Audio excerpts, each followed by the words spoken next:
Finally, a full day's play in Southampton, at the end of which though, Pakistan, who are in a must-win situation in this series, find themselves in a bit of trouble. This is how day one of the third test between England and Pakistan played out. Shaheen draws first blood. Crawley and Buttler steady the ship, as Zak Crawley fills in the big shoes.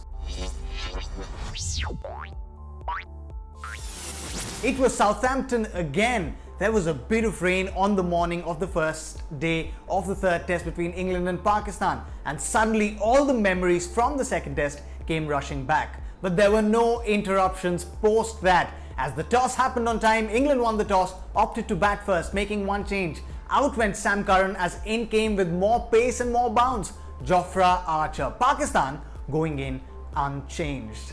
But this was a new pitch in Southampton, which meant that despite the overcast conditions on the morning of day one, there wasn't a lot of movement. The pitch was fresh, but it wasn't offering much for the bowlers. But there was just enough for Shaheen Shah Afridi to keep troubling Rory Burns outside his off stump, and one probing delivery, one edge too many. Rory Burns was gone, out caught in the fourth slip. But soon the lack of any movement off the pitch and in the air forced Azhar Ali to bring in the spinner Yasir Shah, and he got to work almost instantly, getting Dom Sibley out LBW. A brilliant decision on field by the umpire Michael Goff. Sibley was gone. England 2 down, in a bit of a trouble.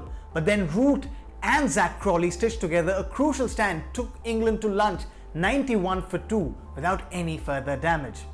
But on the other side of lunch, Pakistan's bowlers were bowling with their tails up. Naseem Shah bowled a beauty that nipped just a little after pitching and got Joe Root all squared up. He was gone, out caught behind by a brilliant diving catch by Mohammad Rizwan. Soon Yasir Shah came in, pinned Ollie Pope on the crease. He was knocked over as well. Suddenly, at 127 for 4, England seemed in a lot of trouble. Pakistan had an opportunity, had an opening that they could exploit. England were a batsman short. But between Pakistan and that opportunity stood a very resolute Zak Crawley, as in walked the ever gritty and ever improving test batsman Jos Buttler. The two of them did not give an inch to Pakistan post that, stitching together a crucial stand. England putting together 93 runs in the second session, no further damage. Buttler and Zak Crawley were solid. If pre-T, Buttler and Zak Crawley were a threat, post-T, they were out on beast mode against Pakistan. They were scoring freely. Zak Crawley brought about his maiden test century, filling in those big shoes of Ben Stokes, and how but he continued batting.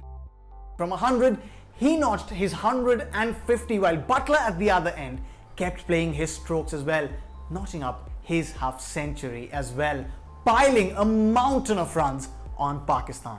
Courtesy a stellar knock from Zak Crawley, England have a mountain of runs on the board already, and you can tell that they will come out all guns blazing on day 2. There is definitely an onslaught incoming for Pakistan on day 2, because England will look to consolidate on that already healthy score on the board. Can Pakistan's bowlers stop them? A riveting day's play awaits us all.